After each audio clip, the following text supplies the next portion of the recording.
보여 이제 앞서서 선될 겁니다. 오늘 말씀 제목 복임을 넘어 미스바로입니다. 여러분은 어떠세요? 요 사이에 심정이 어떠세요? 저는 지금 울고 싶은 심정입니다. 제가 울고 싶은 것은 꼭 코로나 바이러스 감염증 코비드-19 때문만은 아닙니다. 코로나 바이러스가 오기 전부터 저는 오늘날 교회의 상황을 보면서 이 나라의 상황을 보면서 울고 싶었습니다. 지금 교회의 원수들이 세상에 판을 치고 있습니다. 교회 원수들이 누구냐? 몇 년 전부터 저는 교회의 4대 원수를 이단들, 그리고 이슬람 세력, 동성애 세력, 그리고 주체사상이라고 규정을 했습니다. 오늘날 주체사상에 속했던 사람들, 주사파로 알려지는 사람들이 정권을 잡고 있는데 이 나라는 과연 어디로 갈까요? 또한 일부 국회의원들이 반복해서 계속해서 동성애 합법화, 차별금지법 제정 등을 추진을 하고 있습니다. 지금 목사들이 길거리 나가서 동성혼 합법화를 막아내느라 정신이 없는데 이 틈에 이단들과 이슬람은 또 숨어서 무슨 계략을 꾸미고 있는지 거기 신경 쓸 여력조차 없습니다. 근데 제가 말했던 교회의 4대 원수 이단, 이슬람 세력, 동성애 세력, 그리고 주사파, 이 사람들은요 사실 교회 밖에 있는 세력이고 우리가 똘똘 뭉쳐서 영적으로 껴있으면 막아낼 수 있는 세력인데, 교회 밖에만 원수들이 있는 것이 아니라 교회 안에도 교회를 허무는 원수들이 있는데, 교회 내부에 있는 4대 원수는 뭐냐? 기복주의 사상, 신비주의 사상, 자유주의 사상, 다원주의, 종교 다원주의 등입니다. 이런 비성경적이고 반성경적인 세력, 이런 사상들은 교회 안에서 교회를 갉아먹고 있습니다. 이런 세력들이 팽배해지면 밖에서 굳이 공격할 필요 없이 교회는 자체적으로 무너져 내리는 것은 시간 문제입니다. 목사들, 바른 말씀을 가르치고 성도를 하나님 앞으로 인도해야 할 목사들이 돈을 추구하고 명예를 추구하는 사람들이 상당히 있습니다. 목사 가운데 그런가 하면 세상에 뉴스에 날 만큼 두드러진 죄를 지어서 세속인들의 손가락질을 받는 일이 이제는 새삼스럽지도 않습니다. 이럴 때 교회는 울어야 되는데 울지도 않는 것이 더욱 큰 문제점입니다. 120년 전 1907년 평양에서 대부흥운동이 일어났을 때에 모든 성도들이 자기 죄를 스스로 나가서 자복하고 울었습니다. 그리고 교회는 큰 부흥이 일어났습니다. 평양은 동양의 예루살렘이라 불렸습니다. 그것은 성령님께서 조선 땅에 허락한 놀라운 회개의 역사였습니다. 또한 1950년 6.25 한국전쟁 이후에 교회는 모이면 을에 울었습니다. 그런 분위기는 1960년 지나 70년, 1980년대까지도 이어졌습니다.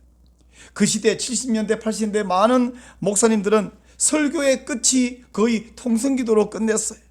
설교자가 설교의 마지막 부분에 여러분 회개하세요, 여러분 기도하세요, 그리고 내려가면 교회는 통성기도하면서 울면서 회개하면서 간절히 기도했습니다. 그럴 때 그 시대에 교회는 부흥했고 나라도 부강해졌습니다.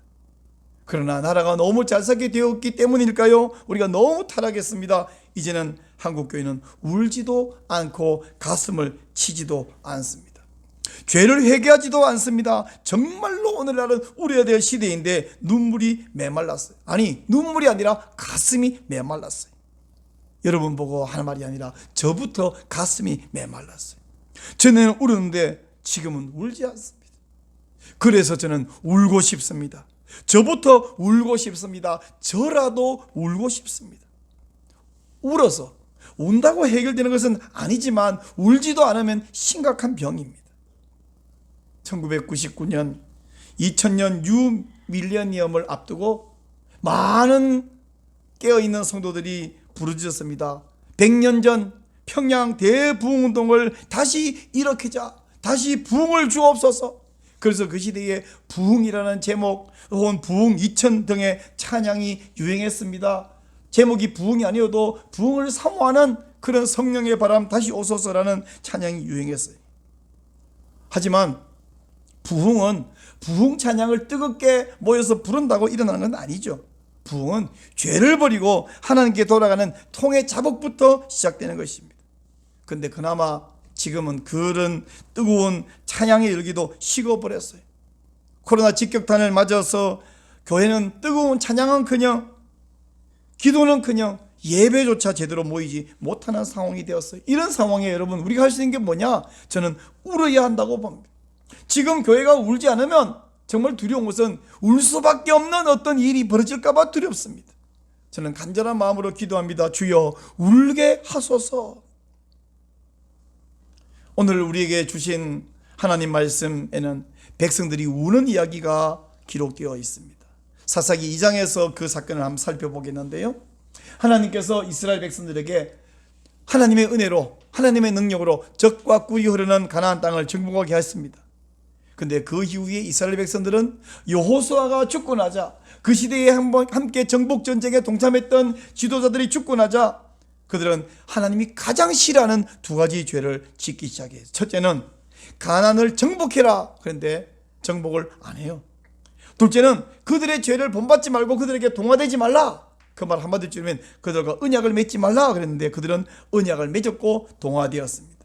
자, 여러분 화면에서 2절 말씀을 한번 보겠습니다. 너희는 이 땅의 주민과 언약을 맺지 말며 그들의 제단을 헐라 하였거늘 너희가 내 목소리를 듣지 아니하였으니 어찌하여 그리하였느냐 말씀합니다. 이때 하나님께서는 천사를 보내셔서 이스라엘의 죄를 엄히 꾸짖고 책망했습니다. 이제 너희들 스스로 가나안 땅을 정복하지 않으니 내가 가나안을 정복하는 거 도와주지 않겠다고 말씀합니다. 이제 너희들이 남겨놓은 그 가나안인들이 너희들에게 옆구리의 가시가 되고 그 우상들이 너희에게 올무가 되고 괴롭힘이 될 것이다 라고 말합니다. 3절 말씀을 보시죠. 그러므로 내가 또 말하기를 내가 그들을 너희 앞에서 쫓아내지 아니하리니 그들이 너희 옆구리에 가시가 될 것이며 그들의 신들이 너희에게 올무가 되리라 하였노라. 이 말씀 오늘 우리 신약 성도에게도 그대로 똑같이 적용됩니다. 우리가 세상과 타협하면요 좀 편리할 것 같아요. 세상살이가 우리가 죄를 많이 알고 조금만 지으면 세상살이가 재미있을 것 같아요. 그러나 그렇지 않습니다. 그러면 망합니다. 이미 여러분에게 가르쳐 드렸습니다. 우리의 구원은 하나님이 이루시지만 성화는 하나님의 은혜로 우리의 노력으로 이루어진다고요. 근데 우리가 성화의 노력을 하지 않으면 하나님께서 세상과 타협하는 우리를 결코 은혜로 도와서 끌고 가지 않습니다. 그리고 그 죄 때문에 재미있는 것이 아니라 괴롭게 될 거예요. 이 사실을 반드시 믿으시기를 축원합니다. 천사가 이렇게 책망을 했을 때 그 책망에 전해지자 모든 이스라엘 백성들은 소리를 높여서 대성통곡하기 시작합니다. 자, 4절 말씀을 보시죠. 시작. 여호와의 사자가 이스라엘 모든 자손에게 이 말씀을 이르매 백성들이 소리를 높여 운지라. 그들은 소리를 높여 울었어요. 한번 운 것이 아니라 울고 또 울었습니다. 얼마나 울었으면 울었던 그 장소 이름을 우는 자들이라고 불렀어요. 히브리어로 우는 자들이 보킴입니다. 번역하시는 분들이 점을 하나 빼갖고 보김 이렇게 하는데 히브리어 원어에서는 보킴이 맞습니다. 자, 그들의 울었던 그 장소는 원래는 이름이 베델이라는 곳이에요. 그런데 베델을 그들은 보킴이라고 불렀어요. 우는 자들이라고 불렀습니다. 그들의 우는 울음은 죄를 원통하게 여긴 회개의 울음이었어요. 그들이 회개했다는 증거가 뭐냐면 그들은 거기서 여호와께 제사를 드렸더라. 5절 말씀입니다. 그러므로 그곳 이름을 보김이라 하고 그들이 거기서 여호와께 제사를 드렸더라. 무슨 제사를 드렸겠는가? 틀림없이 번제와 속죄제를 드렸을 것입니다. 번제란 뭐냐? 온전히 헌신하겠습니다 라는 헌신의 제사고, 속죄제는 우리가 오직 예수 그리스도의 십자가 공로만을 간구하는 예배입니다. 오늘 우리에게는 이런 회개의 눈물이 필요합니다. 죄를 원통 여기고 죄를 뉘우치고 예수님을 의지하며 죄 용서를 구하는 눈물의 기도가 있어야 우리가 회복이 올 수 있을 것입니다. 오늘 여러분 자신의 죄와 우리 한국교회의 죄와 우리 민족의 죄를 부둥켜 안고 우는 성도가 되시기를 바랍니다. 그 울음이 씨앗이 되어서 한국교회 전체가 복힘, 우는 자들이 되기를 소원합니다. 칼빈 신학대학원에 계시는 김건수 교수님, 목사님께서는 이제 그런 말을 했어요. 하나님께서는 내가 내 신세를 한탄하면서 울었던 눈물까지도 다 기억해 주시더라, 이런 말씀을 했어요. 여러분, 회개의 눈물, 민족을 생각하면서 슬퍼하고 교회를 생각하면서 슬퍼하고 그런 눈물이 만약 안 나오면 여러분 자신의 그 현 처지, 답답한 그 사실을 생각하면서라도 울 수 있기를 바랍니다. 전부 여으시옵소서 손 들고 옵니다. 주 나를 외면하시면 나 어디 가리까. 내 죄를 씻기 위하여 피 흘려 주시니 곧 회개하는 마음으로 주 앞에 옵니다. 저도 정말 한없이 이 눈물과 함께 불렀던 찬송인데 저부터 이 찬송을 자주 부르지 않고 있는 현실을 발견합니다. 사랑하는 여러분, 복임에서 이스라엘 백성들은 울었어요. 그리고 회개하면서 속죄제를 드렸어요. 헌신하면서 번제의 제사를 드렸습니다. 그렇게 울었던 이스라엘 백성, 그 다음은 어떻게 되었을까요? 참으로 안타까운 현실은 그들은 그 당시는 소리를 높여 울었습니다. 베델을 복임이라 불렀어요. 그러나 그것이 말씀 운동으로, 말씀 배우기 운동으로 연결되지 못했습니다. 그래서 하나님께 순종하는 삶의 변화로 연결하지 못했습니다. 그래서 그 다음 사사시대는 영적인 암흑기가 되어버렸어요. 그 비참한 현실이 10절, 오늘 읽은 마지막 말씀이죠, 잘 나타나 있습니다.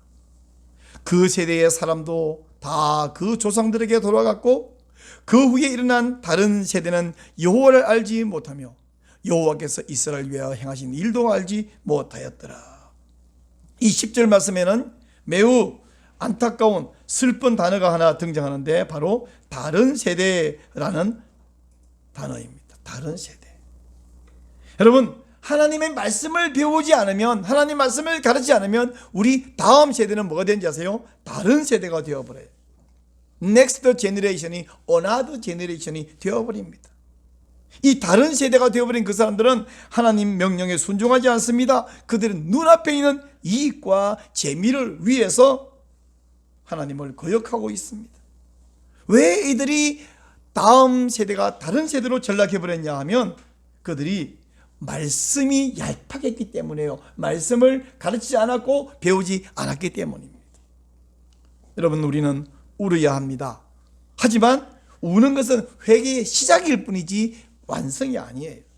회개하고 울었으면 반드시 말씀 공부로, 말씀 운동으로 이어져야, 그래야 순종의 삶으로 이어질 수 있습니다. 말씀 공부 안 하면 어떻게 되느냐? 하나님의 사랑과 예수님의 은혜를 잊어버리게 돼요. 그래서 모세가 신명기에서 가장 강조했던 건 뭐냐면 기억하라. 그래서 기억하게 하기 위해서 그냥 공부만 해가 안 되니까 노래를 만들어서 가르쳤어요. 기억하면 순종하고 순종하면 하나님이 복 주신다. 그러나 기억 안 하는 게 뭐예요? 망각이죠. 망각하면 불순종하고 불순종하면 저주받는다. 그게 신명기 전체의 주제 아닙니까? 여러분, 하나님을 잊어버리면 불순종해요. 그 결과는 범죄하고 고통당하는 상황이 반복될 수밖에 없어요. 근데 가장 비참한 일은 그렇게 하면 우리의 자손들이 믿음에서 떠나고 영원한 지옥으로 떨어져 버린다는 사실입니다. 우리 예수님이 한 번은 천국을 설명할 때 씨 뿌리는 비유로 설명해 주신 적이 있어요. 씨가 이렇게 뿌렸는데 모든 씨가 옥토에 떨어진 것이 아니라 어떤 씨는 길가에도, 어떤 씨는 돌짝밭에도, 어떤 씨는 가시밭에도 떨어졌다. 근데 돌짝밭에 떨어진 씨가 어떻게 되냐면 돌 위에 흙이 얇으니까 떨어져서 싹이 났는데 흙이 얇으니까 뿌리를 내리지 못하고 말라 죽어버렸다라고 이야기했습니다. 여러분, 예수님께서는 여러분의 믿음이 돌밭에 떨어진 씨가 되지 않기를 원하십니다. 여러분, 여러분의 마음밭이 옥토에 떨어진 씨가 되기를 축원합니다. 흙이 얇아서 씨가 말라 죽어버렸듯이 우리의 말씀의 지식이 얄팍하면 믿음이 말라 죽어버려요. 고사해버려요. 근데 이 비유는 어디까지나 비유잖아요. 우리는 사람이지 밭이 아니잖아요. 밭은 지 스스로 돌멩이를 치우고 이렇게 노력을 못하지만 사람은 우리의 그 얄팍함을 어떻게 해요? 풍성하게 만들 수 있습니다. 옥토로 바꿀 수 있습니다.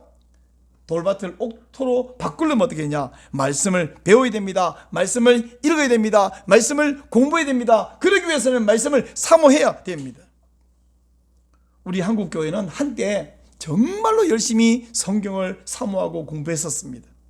겨울 농한기가 되면 다 함께 온 군 단위로 모여가지고 논바닥에다가 천막을 치고 야외에서 그 추운 데서 밥을 해먹어가면서 2주간씩 열심히 성경을 배웠어요. 그래서 선교사들이 우리 조선시대의 기독교를 뭐라냐? 성경기독교라는 별명으로 불렀었어요. 사랑하는 여러분, 여러분 손에 있는 성경책이 어떠세요? 깨끗해요? 안 깨끗해요? 요즘은 종이 성경책 아니면 디지털 성경책도 많이 보십니다만은, 자, 종이 성경책을 기준으로 말씀드릴게요. 한번 따라 보세요. 성경이 깨끗하면 내 영혼이 더러워지고, 성경이 더러워지면 내 영혼이 깨끗해진다. 자, 한번 물어봅시다. 여러분, 성경책이 깨끗하면 좋겠어요? 내 영혼이 깨끗하면 좋겠어요? 이제까지는 성경책이 깨끗해졌어요? 손에 어서 느들느들해졌어요? 제 사랑하는 후배 목사님이 저 진주에서 목회하는데 어느 날 성경책 하나를 사진 찍어서 올려놨는데, 어머니의 성경책, 어머니 군사님이 사용하는 성경책을 담임 목사님이 신방 와서 보고는 너무 감동해가지고 그 사진을 찍어가서 그 사진을 아들에게도 줬고, 그 아들이 올려놓은 사진을 제가 봤는데, 세상에 성경책을 얼마나 책장을 넘겼던지 책장이 다 피었어. 설마 그 권사님이 작정을 일부러 막 했을까요? 그럴 리가 없죠. 그런 사진이면 그 담임 목사님이 감동을 낼 수 없고요. 사랑하는 여러분, 오늘 그걸 보여줬으면 참 좋았을 건데 뭐 안 봐도 이렇게 눈에 탁 들어오죠. 여러분의 성경책이 하도 손에서 이게 읽고 또 읽었어. 성경책이 더러워지면 혹은 성경책에 줄을 긋고 표시를 하고 글씨를 써놓고 더러워지면 여러분의 영혼이 깨끗해집니다. 여러분의 영혼이 살기 위해서 제발 말씀을 사모하고 말씀을 읽고 말씀을 배우는 말씀의 사람들이 되시기를 축원합니다. 오늘 읽은 말씀 2절에 보면요, 하나님은 분명히 그들에게 가난한 사람들과 언약을 맺지 말고 우상의 제단을 헐으라 그랬어요. 이 언약을 맺지 말라는 말은 그들의 가치관, 그들의 사고방식, 그들의 생활방식을 따라가지 말라는 뜻입니다. 왜? 그들은 우상 숭배자예요. 그들은 하나님을 거역하는 사람들입니다. 근데 우리가 하나님도 섬기면서 우상도 섬기겠다, 그거 하나님 안 버렸잖아요. 그건요, 어떤 여자가 나는 남편도 사랑하면서 저 옆집 남자도 좀 사랑하겠다, 그렇게 더러운 소리입니다. 어떤 남자가 나는 내 아내를 안 버리고 사랑하면서 저 이웃집에 저 여자도 좀 사랑하겠다, 이런 말도 하기 창피한데, 그런 것처럼 하나님을 섬기며 우상을 섬기겠다는 소리예요. 또한 하나님은 가나안에 우상 제단을 헐라고 하셨습니다. 근데 이스라엘 백성들은 우상을 헐지 않았어요. 근데 남의 얘기를 왜 하느냐? 이스라엘 백성만 그런 것이 아니라 한국 교회도 우상의 제단을 헐지 않았어요. 무슨 이야기냐? 신학교 다니면서 배웠습니다. 우리나라의 전통 종교가 뭐냐면 무교라는 건데, 무교. 근데 한국 기독교가 들어와서 성경을 배워서 무교를 버리고 하나님을 받아들인 것이 아니라 무교 위에 복음을 올렸어요. 무교 위에 복음을 올리면 그걸 뭐라냐? 기복주의라고 합니다. 예수 믿으면 복 받습니다. 복 받긴 받아요. 근데 그 복은 이 땅에 예수 믿으면 잘 먹고 잘 살고 출세한다, 그건가요? 일부는 맞아요. 왜? 하나님이 더 예수님 잘 믿고 더 복음 잘 전하고 하나님 순종하라고 많은 복을 주시는데, 그게 우리 예수 믿는 목표가 아니잖아요. 목적이 아니잖아요. 우리의 목적, 목표는 하나님 나라잖아요. 그래서 그 시대는 죄 많은 이 세상은 내 집안이네, 그런 노래와 세상 등지고 십자가 보내, 그런 노래를 그렇게 열심히 부르는데 불구하고 여전히 어떤 사람은 기복주의, 예수 믿어서 우리도 좀 잘 살아보세요, 무슨 새마을 운동 하나요? 예수 믿어 못 복 받는다는 말은 현세적인 복이 아니라 천국의 영생 복락이죠. 자, 그러면 이렇게 우상을 버리지 않고 또 세상 사람의 사고방식을 받아들이고 이 문제에 해결책이 없을까요? 있습니다. 이스라엘 백성들은 어떻게 했냐면 슬프게도 해결이 400년이나 지난 이후에 됐어요. 400년. 영적인 암흑기 사사시대 약 400년이 갔는데, 그 시대에 이스라엘 백성들은 신앙생활도 망하고 나라도 망했습니다. 그리고 약 400년 후에 영적인 암흑기는 누가 끝내냐면 사무엘 선지자가 왔을 때에 끝이 났어요. 사무엘 선지자는 백성들에게 우상을 버리고 회개하라고 했습니다. 그리고 미스바에 모여서 회개 운동을 하고 기도하자고 했습니다. 예배드리자고 했습니다. 자, 여러분, 사무엘상 7장 3절 제가 읽어드리겠습니다. 화면 보시죠. 사무엘이 이스라엘 온 족속에게 말하여 이르되, 만일 너희가 전심으로 여호와께 돌아오려거든 이방 신들과 아스타롯을 너희 중에서 제거하고 너희 마음을 여호와께로 향하여 그만을 섬기라. 그리하면 너희를 블레셋 사람의 손에서 건져내시리라. 우상을 버리고 하나님께로 온전히 돌아서 하나님만 섬기면 하나님이 너희를 건지고 하나님이 너희를 보호할 것이라고 말씀합니다. 이러자 이제 이에 이스라엘 자손이 바알들과 아스타롯을 제거하고 여호와만 섬기니라. 사무엘이 이르되 온 이스라엘은 미스바로 모이라. 내가 너희를 위하여 여호와께 기도하리라 하매, 그들이 미스바에 모여 물을 길어 여호와 앞에 붓고 그날 종일 금식하고 거기에서 이르되 우리가 여호와께 범죄하였나이다 하니라. 사무엘이 미스바에서 이스라엘 자손을 다스리니라. 사랑하는 여러분, 교회가 망하면, 아니 다시 봐요, 말씀이 무너지면 교회는 망하고 교회가 망하면 나라도 함께 망합니다. 이건 역사적으로 증명된 사실입니다. 근데 이것도 모르고 오늘날 세상 세력, 권력은 교회를 무너뜨리려고 교회를 집요하게 원수 취급을 해요. 교회를 무너뜨리면 나라가 망하는 줄도 모르고 어떻게 교회가 나라의 정권의 원수라고, 국민들도 정권도 함께 교회를 비난하면서 조화되고 있습니다. 이제 교회는 안과 밖으로 원수에게 둘러싸였습니다. 밖에 있는 것은 막아내는데 안이 무너지고 있어요. 안팎의 원수들을 막아내지 못하면 교회와 나라가 함께 무너지는 것은 불보듯 뻔한 일입니다. 그러면 우리가 어떻게 하면 살 수 있을까요? 일단 우리는요, 복임을 경험해야 됩니다. 오늘 말씀 제목이 복임을 넘어 미스바로, 시작. 복임을 넘어 미스바로. 먼저 복임으로 가야 합니다. 복임을 경험해야 됩니다. 우리는 죄를 통회하고 울어야 합니다. 그리고 울지 못하면 문제지만 울고 끝나도 안 됩니다. 복임을 넘어서 미스바로 가야 돼요. 말씀을 사랑하고 말씀에 순종하는 새 삶을 살기 시작해야 됩니다. 하나님 말씀을 가르치는 것은 교회가 사는 비결이고 여러분의 가정이 사는 비결이고 이 나라가 사는 비결입니다. 그 전에 먼저 여러분의 영혼이 사는 비결입니다. 그래서 사도 바울은 디모데에게 이렇게 말했어요. 디모데후서 2장 2절 같이 읽겠습니다. 또 내가 많은 증인 앞에서 내게 들은 말을 충성된 사람들에게 부탁하라. 그들이 또 다른 사람들을 가르칠 수 있으리라. 내게 들은 바 이 복음을 너 디모데는 다른 충성된 사람들에게 가르쳐라. 그러면 그 사람도 또 다른 사람들을 가르칠 거야. 그래서 이것이 대를 이어서 계속 연결돼 끊어지지 않아야 됩니다. 바울이 디모데에게 부탁한 이 말은 오늘 하나님이 이 목사에게 하시는 말씀이고요, 하나님이 여러분 성도에게 하시는 말씀이십니다. 그러므로 여러분 복임을 넘어서 미스바로 나아가는 성도가 되시기를 바랍니다. 우리의 죄를 슬퍼하고 통회하시고 말씀을 사모하는 말씀의 사람이 되시기를 바랍니다. 이제 말씀을 맺으려고 하는데, 여러분, 우리나라 속담 가운데 말을 물가로 끌고 갈 수는 있지만 뭐 할 수 없다? 물을 먹게 할 수는 없다. 마찬가지, 목사가 여러분에게 성경을 읽으라고, 성경을 사랑하라고 하는데 여러분에게 억지로 성경을 읽게 할 수가 없는 거예요. 억지로 성경을 가르칠 수 없는 거예요. 그게 해답이고 그게 사는 길인데도 불구하고 억지로 하면 부작용이 일어나요. 아, 내가 지금 하기 싫은데, 어려운데, 시간도 없는데, 목사님은 직업이 성경 읽는 거잖아요. 나는 직업이 따로 있는데 바쁜데 나 못해요, 안 해요. 근데 억지로 해야 됩니다. 그러면 거기에 부작용, 문제가 생기죠. 그럼 어떻게 해야 됩니까?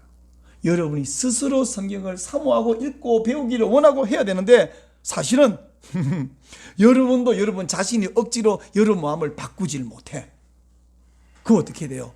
그럼 방법이 없는 거 아닌가? 아니요, 있습니다. 성령님께서, 진리의 영이신 성령님께서 여러분 마음에 성경을 사모하는 마음을 주실 줄로 믿습니다.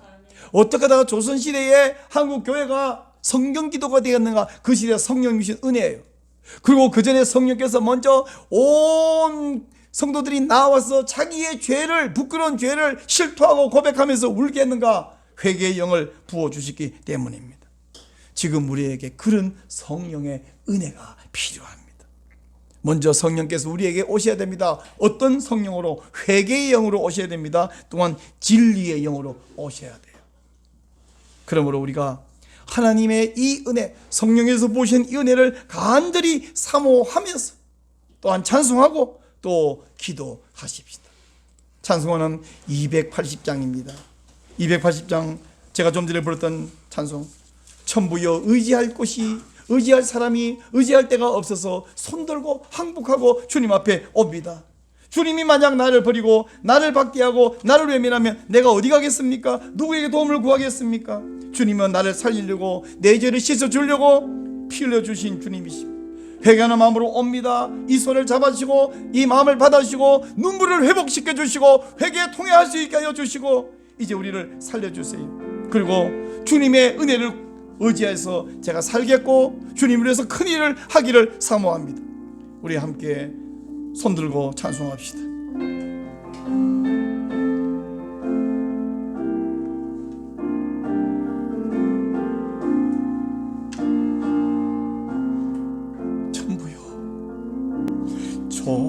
천부여 의지옵소서 손들고옵니다.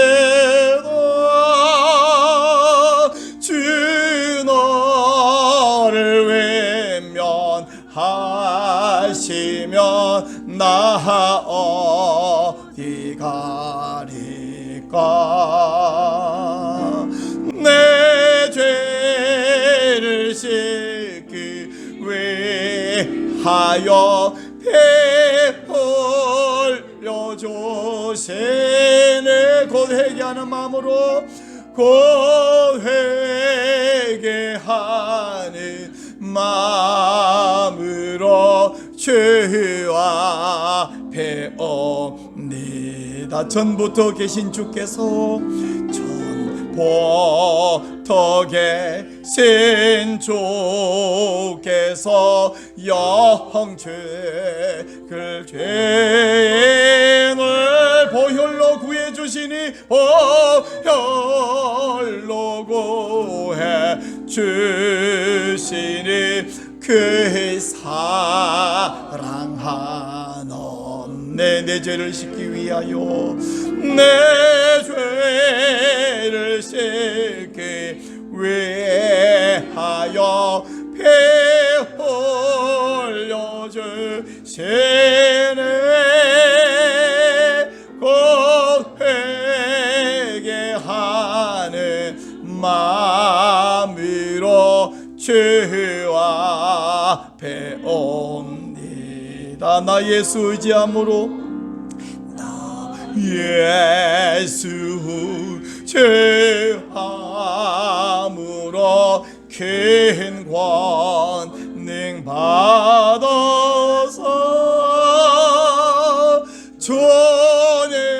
주님께 구한 모든 것 없습니다. 내 죄를 씻기 위하여, 내 죄를 씻기 위하여 배 흘려 주시네.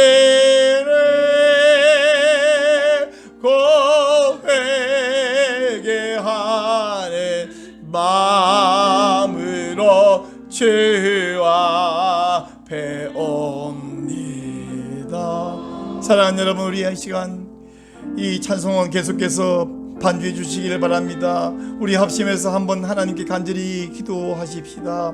하나님이여, 울게 하소서, 울게 하소서. 회개의 눈물, 통해 자복의 눈물을 우리에게 회복하여 주옵소서. 우리 심령에, 우리 교회에, 우리 가정에, 이 나라 위에, 한국교회 위에 주여 울게 하소서. 복임이 되게 하여 주옵소서. 우는 자들이 되게 하여 주옵소서. 눈물을 회복하여 주옵소서. 회개의 영이여 임하소서. 기도합시다. 또한 우리가 진리의 영이 임하셔서 하나님의 말씀을 사모하게 하여 주옵소서. 기도합시다. 우리가 성경 기독교로 회복하고 말씀을 사랑하고 사모하고 성령의 길을 좋아하며 말씀 배우기를 좋아하며 우리가 말씀에 순종하는 하나님의 사람, 삶의 변화가 일어날 수 있도록 기도합시다. 그래서 우리에게 회복이 오도록 기도하십시다. 이 시간 우리 간절히 기도합니다. 주여 임하소서. 은혜를 부어 주옵소서. 성령이 임하소서. 성령이 임자여 주옵소서. 회개의 영을 부어 주옵소서. 회개의 영을 부으셔서 울게 하소서. 우리가 눈물을 회복하고 하나님이여, 우리가 회복하게 하여 주옵소서. 하나님이여, 정말 우리에 대한 답답한 시대입니다. 하나님, 교회 안팎으로 원수들이 있으며 우리는 세속주의가 되었고 기복주의가 되었고 자유주의와 종교다운주의가 판을 치고 있습니다. 하나님이여, 이렇게 되면 교회 밖에서 공격할 필요 없이 스스로 무너지는 건 자명합니다. 시간 문제입니다. 하나님, 이때에 우리는 울어야 됩니다. 울지도 않는 사람들이 되어버렸습니다. 가슴이 메말라 버렸습니다. 울고 싶습니다. 주여 눈물을 회복하여 주옵소서. 모두가 어려운 이 시대에 하나님이여, 한숨 쉬고 화내지 말고 하나님의 우는 자들, 우는 성도, 우는 교회 되게 하여 주시옵소서. 하나님이여, 울고 끝나는 것이 아니라 복의 힘을 나와서 미스보러 나아가게 하여 주옵소서. 말씀을 공부하고 말씀을 사모하고 말씀을 사랑하고 말씀을 읽고 말씀을 배우고 하나님이여, 내게 들은 바를 충성된 사람들에게 부탁하라. 제가 또 다른 사람을 가르치리라 말씀하신 대로 우리가 충성된 사람들을 붙들고 하나님 말씀을 가르친 자들, 배우는 자들 되게 하여 주옵소서. 그래서 말씀을 사모하고 하나님이 우리의 믿음의 뿌리가 얄팍한 돌밖에 씨앗처럼 메말라 죽어버리는 것이 아니라 하나님, 우리의 믿음이 풍성해져 가시고 하나님, 우리 말씀 믿음이 깊어지게 하여 주시고 말씀에 순종하는 말씀의 사람들, 변화된 삶을 허락하여 주시옵소서.